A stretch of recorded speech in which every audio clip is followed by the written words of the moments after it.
धुळे शहरातील बहुचर्चित सुशी नाला अतिक्रमण प्रकरणी एक मोठी कायदेशीर घडामोड समोर आली असून माननीय उच्च न्यायालयाच्या हस्तक्षेपाने बाधित नागरिकांना तूर्त दिलासा मिळाला आहे। नागरिकांच्या वतीने बाजू मांडताना ॲडव्होकेट जुबेर शेख यांनी माहिती दिली की पाटबंधारे विभागाने एप्रिल 21 रोजी बजावलेल्या नोटिशींवर नागरिकांनी दिलेल्या उत्तरांवर कायदेशीर सुनावणी घेऊनच पुढील निर्णय घेण्याचे निर्देश उच्च न्यायालयाने प्रशासनाला दिले आहेत। दरम्यान अल्पसंख्याक आयोगाचा स्थगिती आदेश असतानाही प्रशासनाने कारवाई करून नुकसान केल्याचा आरोप ॲडव्होकेट शेख यांनी केला असून या नुकसानीच्या भरपाईसाठी आयोगाकडे दाद मागणार असल्याचे त्यांनी स्पष्ट केले आहे। सध्या उच्च न्यायालयाच्या आदेशामुळे प्रशासनाची कारवाई थांबली असून हा कायदेशीर दिलासा केवळ 81 याचिकाकर्त्यांनाच नव्हे तर पाटबंधारे विभागाची नोटीस मिळालेल्या प्रत्येक नागरिकाला लागू असल्याचे त्यांनी नमूद केले आहे। त्यामुळे आता पाटबंधारे विभागाच्या पुढील सुनावणीत काय निर्णय होतो याकडे सर्वांचे लक्ष लागून आहे। मी ॲडव्होकेट जुबेर शेख आणि सुशी नाला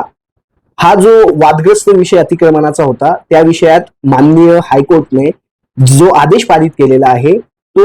त्या आदेशानुसार 21/4/2026 रोजी इरिगेशन डिपार्टमेंटने जी नोटीस काढली होती आणि त्यावर नागरिकांच्या वतीने मी ॲडव्होकेट जुबेर शेख तर्फे जो रिप्लाय दाखल केला गेला होता इरिगेशन डिपार्टमेंटला 27/4/2026 रोजी, त्या रिप्लायवर डिसिजन घेण्याचा जो आदेश आहे तो ऑनरेबल कोर्टाने दिलेला आहे इरिगेशन डिपार्टमेंटला आणि त्याच अनुषंगाने इरिगेशन डिपार्टमेंट सुनावणी आणि त्यावर आदेश घेण्याची प्रक्रिया सुरू करत आहे।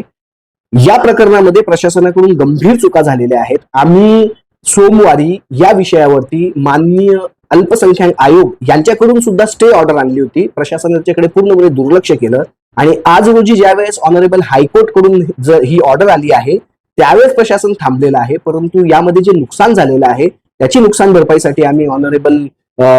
मायनॉरिटी कमिशन मध्ये आम्ही जरूर प्रयत्न करू की हा जो आताताईपणा केला गेला आहे प्रशासनाकडून स्टे असताना सुद्धा जे पाडकाम झालेलं आहे त्याविषयी आम्ही जरूर जाब विचारू आणि सुशी नाल्या परिसरात जे अतिक्रमण धारक आहेत त्यांना आता तूर्त